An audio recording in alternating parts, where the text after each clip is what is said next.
It was almost 6 decades ago when Queen Elizabeth and her husband Prince Philip first came to Australian shores. From early morning, the Queen and the Duke, aboard the Gothic, had responded to the cheers of welcome. But now they prepared to leave the liner, their home for so many miles. And in the royal barge, they continued across the huge harbour. In doing so, the Queen became Australia's first ruling monarch to set foot in Australia. I want to tell you all how happy I am to be amongst you and how much I look forward to my journey through Australia. In Sydney alone, an estimated 200,000 turned out to catch a glimpse of the Queen. Snaps a happy picture of this fairy queen, who has, it seems, come magically amongst us. In 1954, Queen Elizabeth was greeted by the then Prime Minister Robert Menzies for what was her biggest and most celebrated tour. It was nearly 10 years until Australia saw its monarch again when she visited for Canberra's Jubilee celebrations, marking 50 years since the naming of the capital.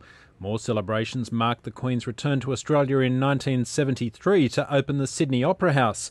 She was back the following year to open Parliament.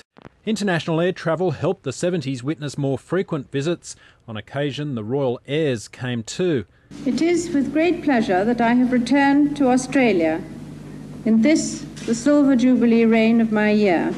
In 1982, the Queen returned to attend the Commonwealth Games in Brisbane.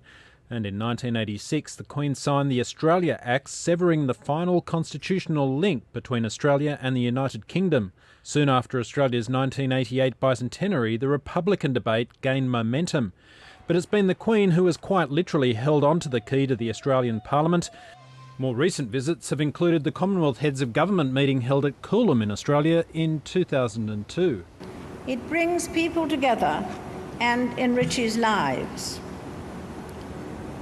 As long as we never lose sight of this goal, I am as sure of the future as I am proud of the past of this great organisation, which it has been my privilege to serve since 1952.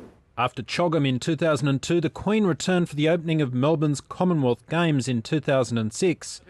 Over the past 57 years, Australia has become a very different place to what it was in 1954. Its monarch has remained unchanged. But now at age 85, it's being speculated this visit could be the Queen's last. Nick Grimm, ABC News.